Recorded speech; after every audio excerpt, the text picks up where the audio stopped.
Halo teman-teman Sobat 7, fotografi bukan hanya bicara mengenai teknis, tapi juga ada yang non teknis.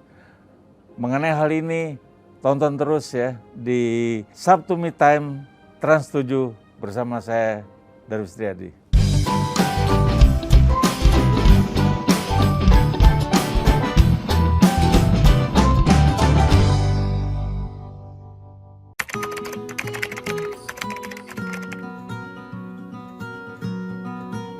Untuk menguasai sebuah fotografi ya, kalau kita mau memotret, ada beberapa hal ya kaitannya dengan sebuah estetika, ya estetika di dalam fotografi. Di dalam estetika fotografi itu terkait biasanya dengan teknis ya. Teknis itu apa? Teknis biasanya kita bicara mengenai komposisi, mengenai metering ya, dan itu sebetulnya semuanya ada di dalam settingan di dalam kamera ya. Tapi kalau kita bicara mengenai komposisi itu sendiri, sebetulnya komposisi itu ada yang disebut rule ya. Tapi rule itu hanya sebuah basic, misalnya istilahnya rule of third ya. Jadi kalau kita bicara rule of third itu sendiri, sebetulnya rule of third itu setelah saya coba riset, itu sebetulnya mengenai bagaimana sebuah komposisi portret, karena saya akan membahas mengenai permulaan fotografi itu sendiri terjadi ya, bahwa fotografi adalah mewakili sebuah portret atau sebuah lukisan manusia, bukan mengenai landscape, bukan apa. Makanya ada yang disebut rule of third. Nah, rule of third itu akan berkembang di dalam pemahaman visual fotografi secara umum, seperti motret landscape, memotret interior seperti apa. Tapi inti daripada sebuah komposisi itu sebetulnya secara basic, kalau kita mau memotret di dalam framing, itu yang kita harus perhatikan pertama adalah bagaimana sebuah bidang di depan kita, anggap itu bidang kosong, ada satu objek yang akan kita tempatkan atau komposisi yang menurut kita terbaik, itu kita letakkan di mana. Dan disitulah sebetulnya yang harus kita perhatikan adalah antara space kiri dan kanan itu sebetulnya, atau bahkan dari komposisi format itu sendiri, itu sebetulnya harus kita perhitungkan. Tapi itu hanya sebagai basic, karena komposisi adalah milik kita.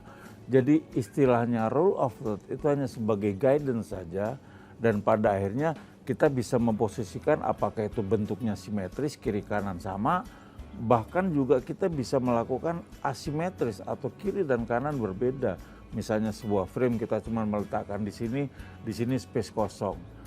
Bagaimana pada saat kita melihat di depan kita sebuah visual dengan alat fotografi atau dengan alat kamera itu sendiri, kita bisa menyatukan antara cara pandang kita melihat itu, masukkan di dalam pemahaman kita, dan kita coba olah dengan cara kita berekspresi sampai itu bisa menjadi sebuah visual yang menarik. Oke, ini saya akan berikan dua contoh ya dari sebuah visual komposisi.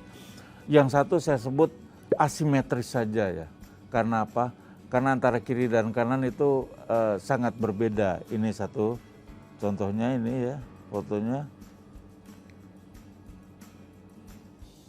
Nah, ini adalah satu foto di Kairo ya, di Egypt ya. Bahwa di sini sebuah komposisi piramid saya letakkan di sebelah kanan, dan kebetulan ada satu objek manusia saya taruh di sebelah pinggir, jadi saya menggeser ke sana agar supaya posisi orang itu melihat ke arah ke kanan, dan ke kanan itu diisi sama dua piramid. Jadi saya sebut secara sangat umum bahwa ini adalah sebuah komposisi asimetris menurut saya. Caranya meletakkan sebuah komposisi itu sederhana aja, bisa di centering, bisa di kiri, bisa di kanan, atau bahkan kita bisa melakukan itu secara diagonal ya, atau horizontal atau vertikal. Tapi kalau membuat diagonal sebaiknya jangan foto-foto yang berbentuk landscape, tapi lebih ke people, ke orang ya. Dan ini adalah satu contoh yang saya berikan adalah satu contoh komposisi horizontal yang asimetris ya. Nah yang berikutnya adalah, ini adalah satu contoh yang saya sebut komposisi horizontal centering. Ya, kenapa saya sebut horizontal centering? Ini adalah satu komposisi di mana antara kiri kanan dan sama. Jadi point of interestnya itu ada di tengah masjid itu sendiri. Ya, dan ini juga ada refleksi yang hampir sama semuanya saya lakukan. Dan inilah komposisi centering horizontal yang saya sebut ya.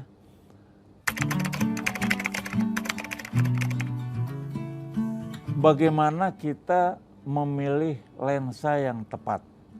Ini sebuah kata yang sangat menarik ya buat saya untuk saya coba menerangkan. Karena kan begini, lensa itu dari super wide sampai super tele itu semuanya baik.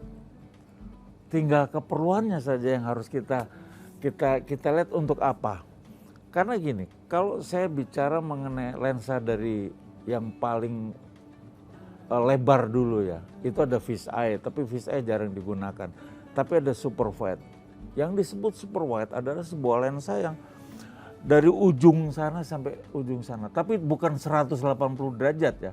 Kira-kira di antara 100 sampai 120 lah super wide. Baru nanti masuk di 90 derajat biasanya posisinya ya, dari angle of view kita, dari mata kita. Tapi juga ada yang tele, ada yang normal, dari normal dulu ya, tele sampai long tele. Nah, di sini sebetulnya semua focal length atau panjang lensa itu memang bisa diperlukan tergantung apa yang mau kita ambil. Contohnya, kita mau memotret, kita terbiasa motret landscape. Landscape itu jelas pada umumnya adalah lensa wide. Yang tadi saya sudah contohkan juga itu adalah lensa wide. Dengan komposisi yang 24 mili itu, kita memotret landscape, kita mendapat komposisi yang lebar.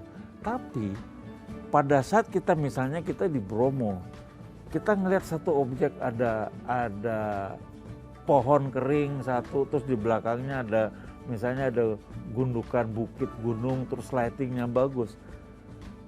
Dengan memotret menggunakan 24 mili, kita nggak dapat angle of view atau point of interest dari yang kita inginkan menjadi buyar karena bidangnya terlalu lebar. Disitulah kita perlukan lensa tele. Jadi lensa tele itu juga bisa untuk motret landscape. Nah, disinilah sebetulnya mempelajari lensa dari paling lebar sampai paling tele ya, paling panjang, sampai akhirnya kita bisa memutuskan lensa apa yang menurut kita cocok. Saya misalnya, saya lebih banyak sering motret model, orang, profile, portrait. Berarti yang saya harus pikirkan adalah bagaimana sebuah komposisi portrait itu tidak distorsi. Karena kalau saya menggunakan lensa, katakanlah lensa 35 mili saja. Karena lensa normal adalah seperti mata kita, itu lensa 50 mili. Jadi kalau di bawah 50 mili itu namanya wide. Nah, kalau kita memotret orang, kita menggunakan lensa wide, kalau agak posisi jauh, misalnya dengan lensa 35 mili, kita motret kira-kira mundurnya di 2 meter, orangnya kelihatan semuanya. Sedangkan kita perlu profil. Kalau kita dekatkan, dia akan distorsi, akan melebar, mukanya jadi lebar. Jadi yang harus kita lakukan adalah kita harus punya lensa di atas 50 mili. Kenapa harus di atas 50 mili? Bisa 85, bisa 100 mili, lebih panjang nggak apa-apa.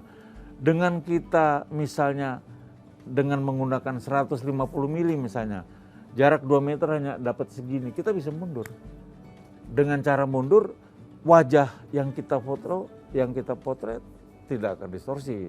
Tapi begitu kita memotret landscape, bisa saja lensa tele juga bisa, kalau dari jarak jauh kita bisa ambil detail-detail, bisa wide juga kalau mau lebar, jadi landscape itu sangat fleksibel.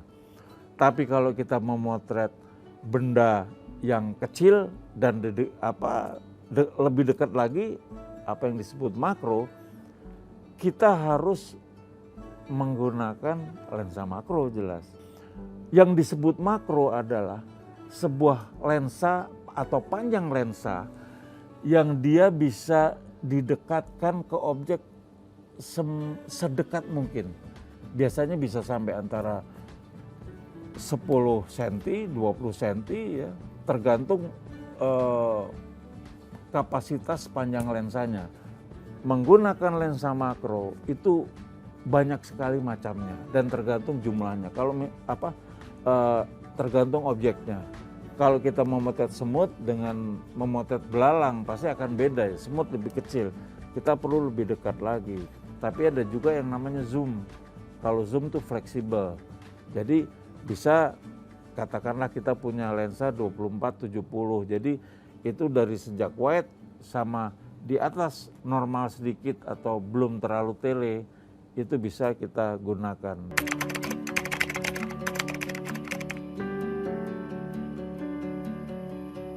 Banyak sekali di era sekarang ini ada istilah foto-foto genre, ada landscape, ada human interest, ada landscape ya, ada food photography, ada people photography. Saya akan lebih menyarankan bahwa sebagai pemula kuasai dulu fotografi secara umum.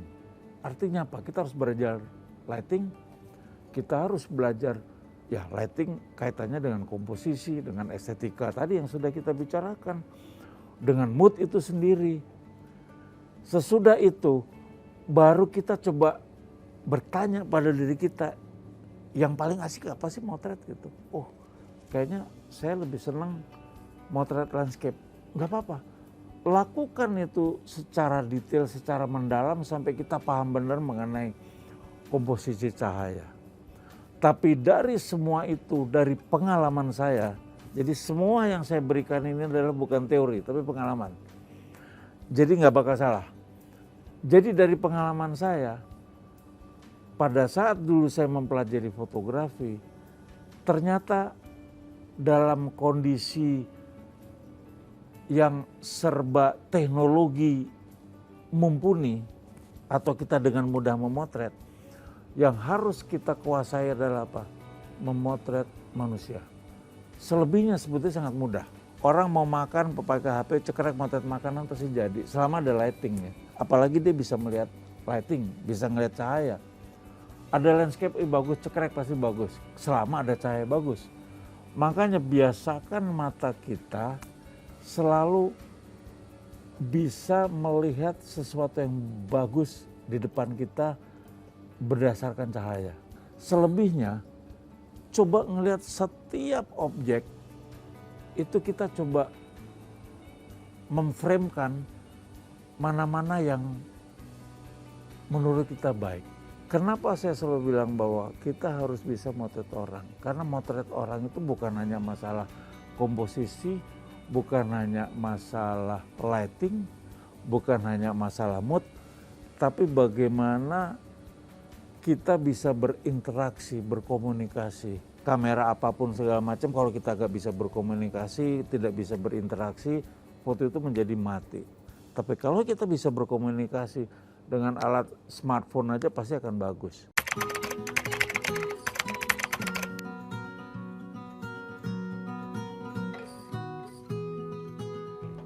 Dengan smartphone ada perbedaan yang sedikit harus kita perhatikan. Pertama adalah bahwa menggunakan smartphone, memotret menggunakan smartphone pasti ada kendalanya sedikit. Karena apa? Karena smartphone itu semua sistem kameranya ada di dalam alat komunikasi. Walaupun sekarang juga ada teknologi lensa ditempel segala macam ada di dalam, tapi tetap tidak bisa diadukan head to head dengan kamera. Pertama adalah caranya handling udah berbeda. Kalau kamera tuh handlingnya begini, kalau smartphone kan begini. Tapi sebuah sistemnya, caranya menangkap objek itu semua sama. Ya. Hanya di sini yang harus dipahami adalah menggunakan smartphone itu jauh lebih enak. Kenapa? Tidak ada beban. Apalagi kalau kita menggunakan kamera yang masih through the lens ya. Artinya apa? Megang kamera tapi masih begini. Masih kita intip. Itu kayak masuk di dalam satu ruangan, satu chamber. Sedangkan kalau menggunakan smartphone kita tinggal gampang. Jadi tidak ada beban sebetulnya. Nah, di sini sebetulnya yang harus kita cermati adalah bahwa menggunakan smartphone itu ada keterbatasan. Misalnya kita motret dengan backlight yang kuat.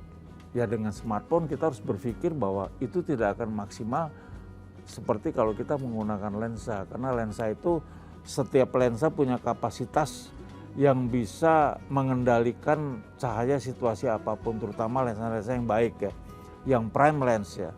Apalagi kalau kita menggunakan zoom. Karena penggunaan zoom di dalam smartphone itu sebetulnya menambah istilahnya ISO kita akan naik, tapi itu sebetulnya bukan hanya ISO yang naik, tapi emulsi daripada gambar itu sendiri akan mulai renggang. Makanya biasanya secanggih apapun di dalam smartphone kita bisa zoom sampai berapa puluh kali, tapi tetap kualitasnya akan berbeda kalau kita menggunakan lensa ya. Menggunakan smartphone itu akan baik kalau kita paham terhadap situasi yang ekstrim ya kita harus menghindari. Terutama kalau backlight ya atau dalam kondisi yang sangat low light ya, cahayanya sangat kurang ya, walaupun tetap bisa ya dilakukan karena sekarang ini di dalam smartphone softwarenya sudah begitu canggih ya, tapi tetap banyak kelemahan-kelemahannya dibanding kalau kita menggunakan kamera.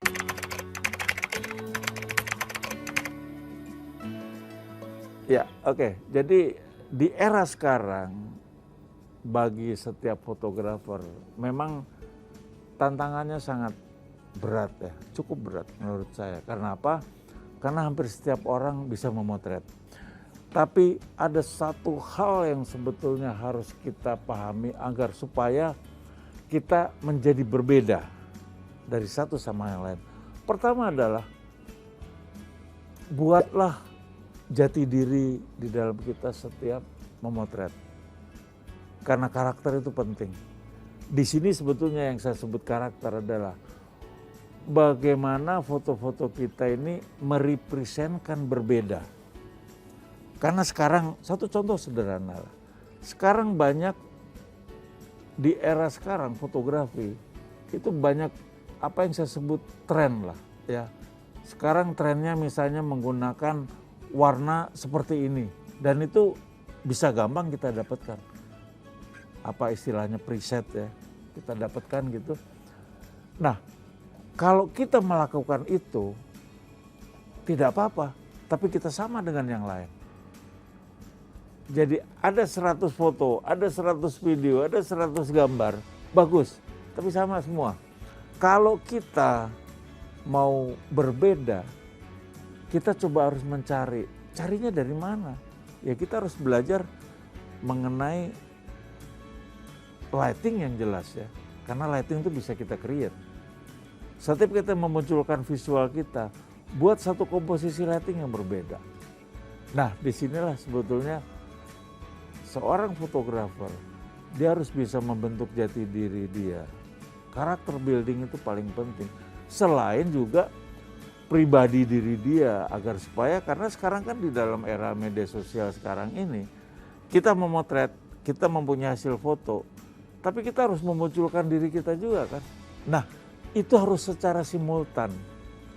Bagaimana antara visual gambar kita dengan pribadi kita merepresentkan yang sama sampai akhirnya asiknya sama gitu loh.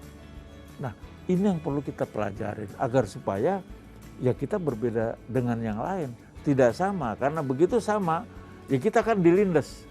Di era itu akan ya, kayak berputar, dilupakan orang.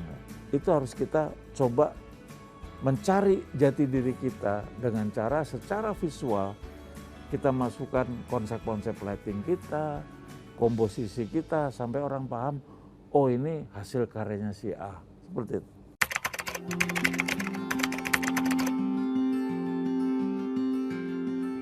Seorang profesional fotografer, dia harus punya komitmen.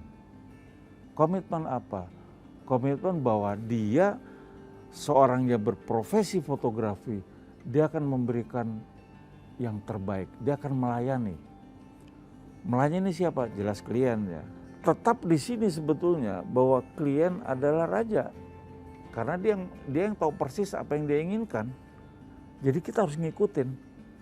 Nah, disinilah sebetulnya seorang fotografer profesional atau dia seorang komersial, dia bukan hanya belajar mengenai teknis, jago teknis saja, justru di non teknisnya. Inilah yang di non teknisnya bahwa bagaimana kita coba bisa melayani customer kita, bagaimana kita juga bisa menyikapi customer kita, karena itu ada kaitannya dengan sebuah etika fotografer. Disitulah sebetulnya seorang fotografer bagaimana dia mampu menguasai itu. Ini yang disebut leadership. Dengan leadership itulah kita bisa, walaupun kita dalam kondisi, waduh, habis ini dia maunya ini, nggak apa-apa. Karena itulah sebuah konsekuensi. Makanya saya selalu sebut bahwa seorang profesional, dia harus konsekuen bahwa dia seorang profesional. Dia seorang komersial, dia menjual jasa dan dia juga harus betul-betul bisa melayani klien dia sampai klien itu puas. Karena pada intinya pada saat klien itu puas, dia pasti akan kembali ke kita. Menjalankan fotografi itu harus punya spirit, motivasi, dan mentality. Mental itulah yang untuk ini. Motivasi apa? Kita harus terus berkembang. Spirit apa? Spirit pada saat kita lagi kondisi pandemi misalnya lagi menurun, kita harus tetap semangat. Terus berkreasi agar supaya kita tidak berhenti, karena dengan berhenti kita pasti akan kehilangan fase di mana pada saat kita harusnya naik kita sudah di bawah. Kita masih di bawah gitu. Dan itulah tiga hal itulah yang harus selalu dipunyai oleh seorang fotografer.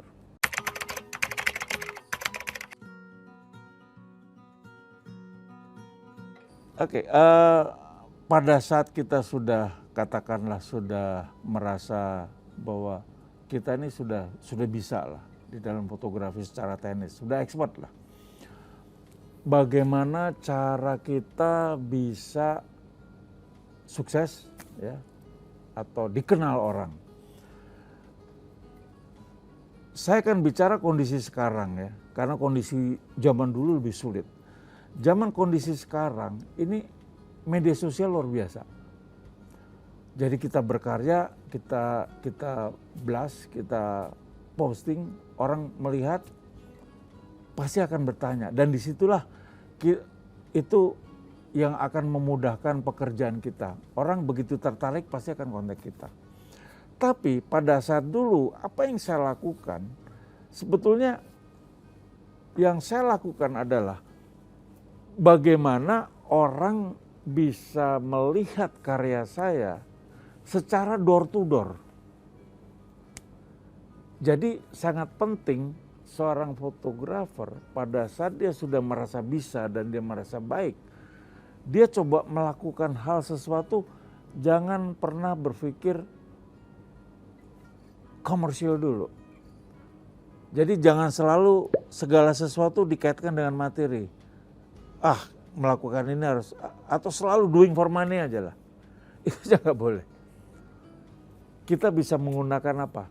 Memotret model, memotret orang, sampai dari 1, 2, 3 orang, dia akan mulai bicara mengenai kita. Karena itu dulu saya lakukan.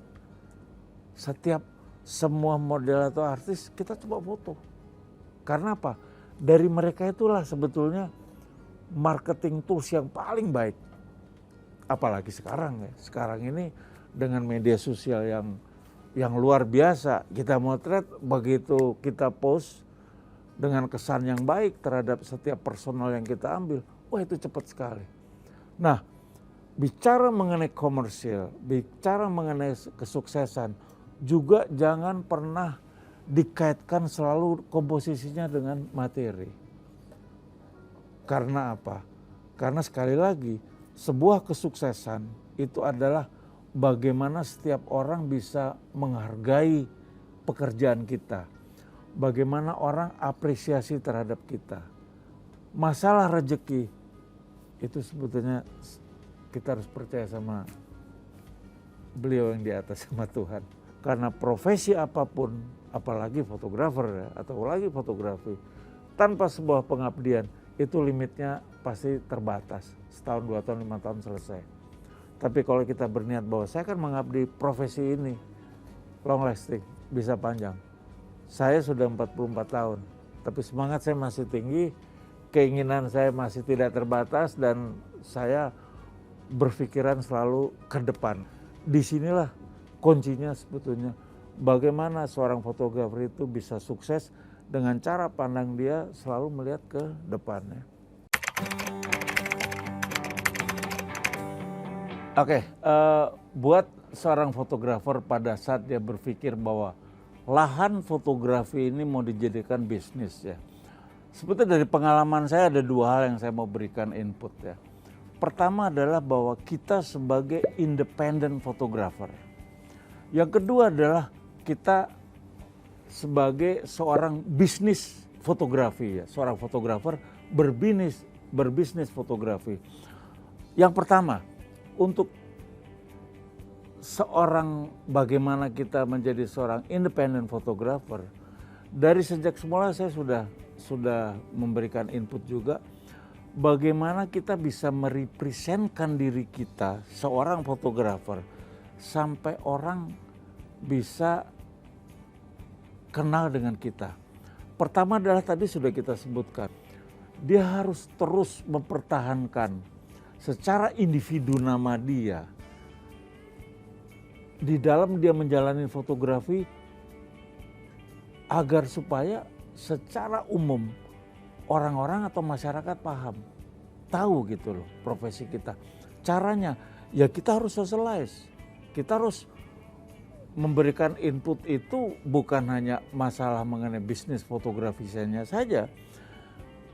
Bisa seperti contohnya kita memberikan edukasi ke masyarakat, kita harus mengajar di mana-mana, sampai orang tahu bahwa profesi kita itu. Itulah seorang independent fotografer yang kita anggap sukses ya.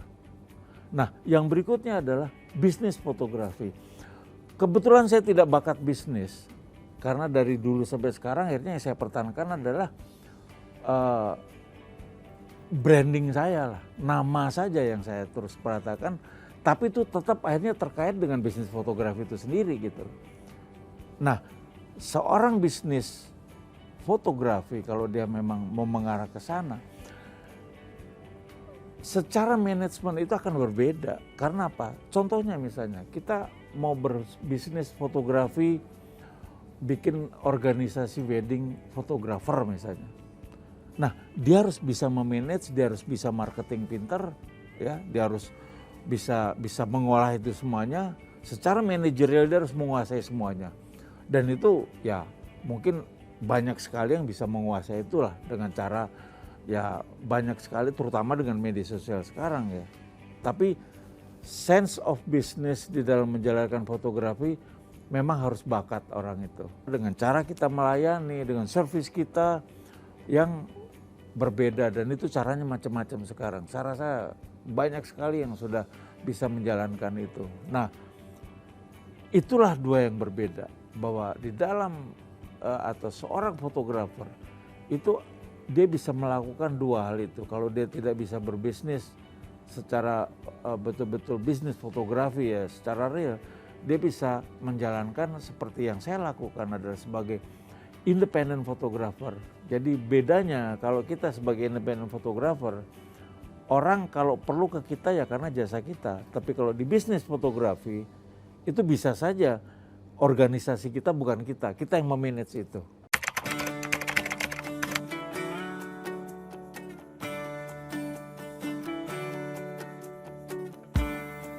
Seorang fotografer kalau dia sudah menjalanin fotografi dalam masa tertentu, dia akan selalu berpikir bahwa bagaimana saya akan coba memberikan atau memvisualkan apa yang ada di imajinasi saya untuk menjadi sebuah gambar. Ya, itu yang disebut biasanya fine art fotografi. Hampir setiap fotografer pasti menginginkan ke sana. Fine art fotografi adalah sebuah hasil karya fotografi di mana foto itu tidak ada intervensi, tidak dibebani sama hal yang lain kecuali cara berpikir si fotografer. Saya akan kembali, saya mulai bikin fine art itu kira-kira setelah saya 10 tahun motret lah. Dan dulu juga sempat mulai marak, kita bisa jual fine art ya. Tapi belakangan mulai jenuh dan sekarang ya bisa saja itu dilakukan ya. Dan fine art itu memang kalau di luar Indonesia itu sangat dihargai. Karena orang begitu melihat fine art, itu dia akan melihat bahwa ini level cara dia berpikir di dalam fotografi itu terlihat sekali bagaimana cara memvisualkan. Nah, kembali ke masalah fine art. Membuat fine art susah atau gampang sih? Sebetulnya sangat gampang, tapi tidak mudah.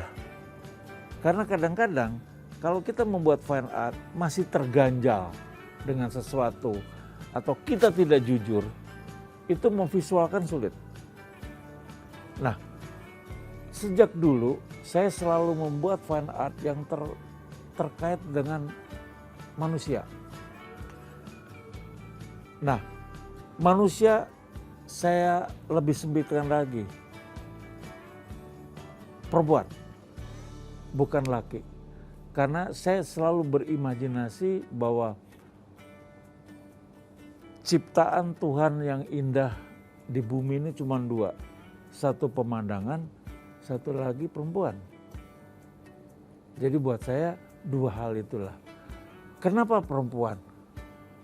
Ada hal yang mendasar bahwa saya sangat respect, sangat hormat terhadap ibu saya karena dia yang melahirkan saya. Dia adalah sosok perempuan. Jadi saya selalu berimajinasi bahwa setiap perempuan yang saya harus expose, saya harus bisa memperlihatkan keanggunannya, kecantikannya. Jadi di dalam sejarah perjalanan saya tidak pernah mau memotret ada perempuan datang, "Mas, fotoin saya gaya Halloween," saya nggak mau. "Fotoin saya gaya-gaya hantu dong," saya nggak mau. Karena buat saya perempuan itu harus indah, harus cantik, harus anggun. Nah, masalahnya adalah kembali kepada hal yang kaitannya dengan kalau kita bicara fine art, kadang-kadang kita terkait dengan hal yang natural, nature, alam nature. Perempuan juga kadang-kadang kita harus berpikir nature. Nah, membuat fine art sosok perempuan, kalau saya kaitkan dengan nature, pada akhirnya kadang-kadang orang selalu bicara khususnya di Indonesia, itu kaitannya dengan seronok.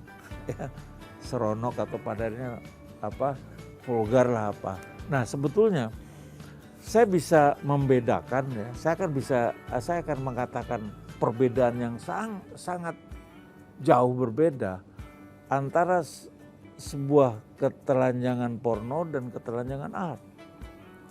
Bagaimana cara kita berpikir pada saat menjalankan pekerjaan itu. Contohnya, di dalam buku kedokteran selalu ada gambar-gambar atau foto ya yang tidak pakai baju. Karena buku kedokteran, misalnya buku kedokteran mengenai kandungan lah untuk kaitannya dengan kelahiran atau kan pasti kan kebanyakan tidak menggunakan pakaian. Tapi itu tidak disebut porno karena memang keperluannya untuk kedokteran, untuk hal yang kedokteran. Tapi kalau kita bicara mengenai majalah Penthouse atau apa, ya itu pasti akan orang bicara porno karena memang keperluannya untuk ke sana. Jadi yang disebut fine art fotografi, kalau kita kaitkan dengan objek manusia, si fotografer dia harus betul-betul kuat secara estetika, kuat secara pengalaman, kuat secara konsep, dan pada saat eksekusi dia betul-betul bisa memperlihatkan bahwa itu tidak vulgar. Dan yang bisa membaca yang memang paham fotografi. Karena kalau tidak paham fotografi, dia hanya bisa membedakan orang pakai baju sama tidak pakai baju. Makanya saya selalu bilang bahwa memotret fine art itu harus betul-betul kita paham dulu fotografi secara tepat atau esensinya secara tepat. Pada saat kita memasukin ke fine art, sebetulnya hal-hal yang kaitannya dengan teknis itu sudah tidak dipikirkan lagi karena semua adalah sebuah emotional feeling kita di dalam kita mentransfer visual yang kita anggap bahwa ini sebuah imajinasi saya yang jujur, seperti itu.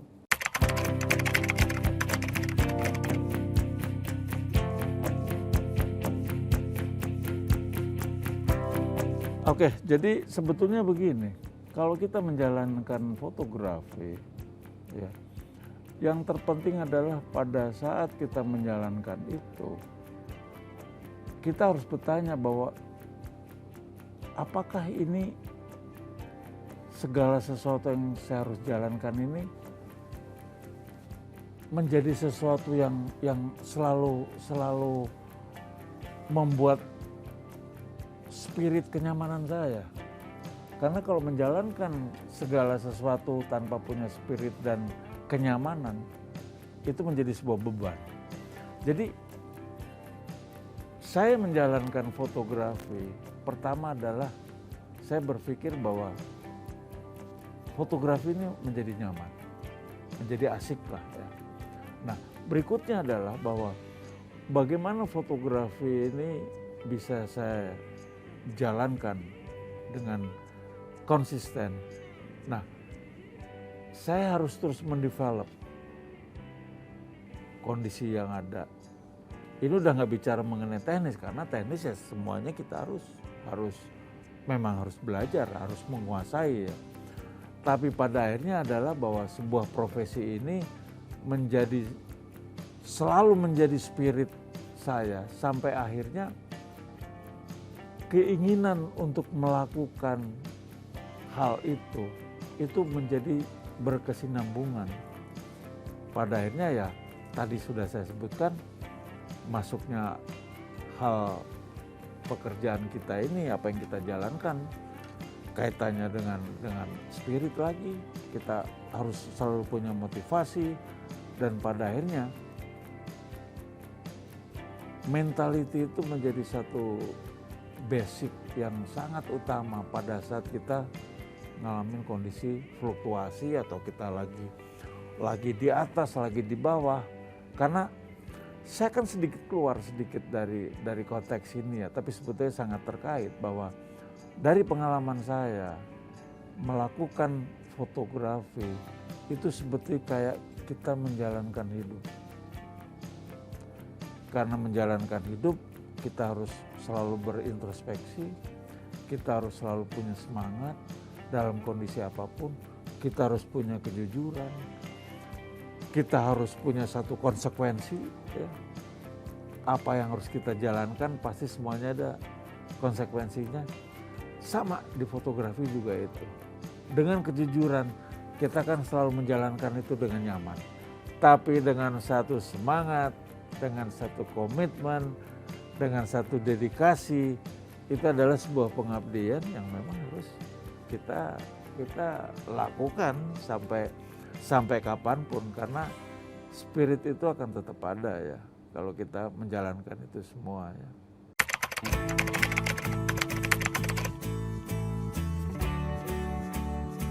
Oke, jadi pada saat kita menjalankan fotografi itu sendiri, ada sebuah fase-fase ya menurut saya dari pengalaman saya sekali lagi, di mana pada saat kita baru belajar itu selalu terjadi satu kondisi up and down lah.